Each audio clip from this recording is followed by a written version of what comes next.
बद्दुआ नहीं लेना, दुआ लेना। उन्हें कभी नहीं रुलाना, क्योंकि रुलाने वाला जिसने माँ बाप को रुलाया, दुखी किया, वो हमेशा के लिए अल्लाह की रहमत से महरूम कर दिया जाता है, उसके लिए महरूमी लिख दी जाती है। कभी माँ बाप को न रुलाना। लोग माँ बाप को बहुत सता रहे हैं। कभी शादी करने के बाद कैफियत ये होती है कि अगर बीवी ने कह दिया कि मैं तुम्हारे वालिदैन के साथ नहीं रहूंगी, तो वो अपने माँ बाप को छोड़ने के लिए तैयार हो जाते हैं।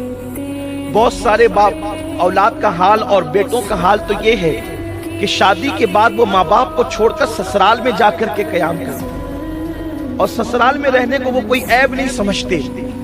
जिसकी ससुराल सबसे ज्यादा कीमती है, मैं उसका कौल पेश करूं। इससे बड़ा घराना किसी की ससुराल का हो ही नहीं सकता।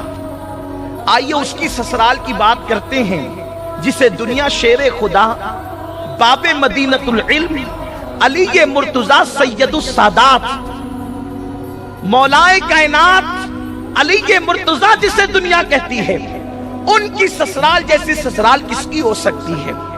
उनकी ससुराल मुस्तफा जाने रहमत का घर है। उसी मौलाए कायनात का कौल है, अगर इज्जत चाहता है तो अपनी ससुराल में बिला उज़्र शरई एक रात भी कयाम न करना। ये मौला अली का फरमान है। अगर इज्जत चाहता है, आप मुझे गाली देंगे हो सकता है, लेकिन मैं जो है वो हक बात कहना चाहता हूँ, और तबीयत में यही है।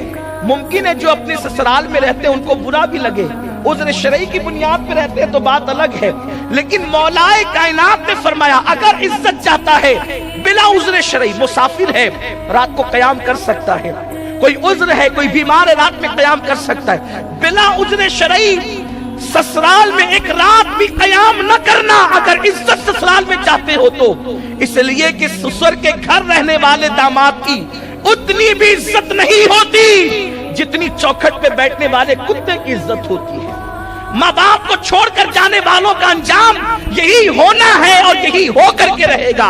इसलिए कि मेरे आका सल्लल्लाहु अलैहि वसल्लम फरमाते हैं, अगर तेरे माँ बाप तुझसे नाराज है और तू शहीद हो जाए, शहादत के बाद भी अल्लाह तुझे जन्नत अता नहीं करेगा, क्योंकि माँ बाप नाराज है और जन्नत नहीं देगा। लेकिन चूंकि शहीद हो गया है तो जहन्नम भी नहीं देगा। जन्नत और जहन्नम के दरमियान एक मकाम है जिसको मकाम आराफ कहते हैं। न वहां जहन्नम की तरह अजाब है, न जन्नत की तरह नेमतें हैं। उन शहीदों को मकाम आराफ में रखा जाएगा जिनके माँ बाप उनसे नाराज रहा करते थे। शहीद होकर भी जन्नत नहीं मिल सकती अगर माँ बाप नाराज है तो, लेकिन जहन्नम में भी नहीं जाएगा क्योंकि शहीद हुआ है, इसलिए उसको मकाम आराफ में रखा।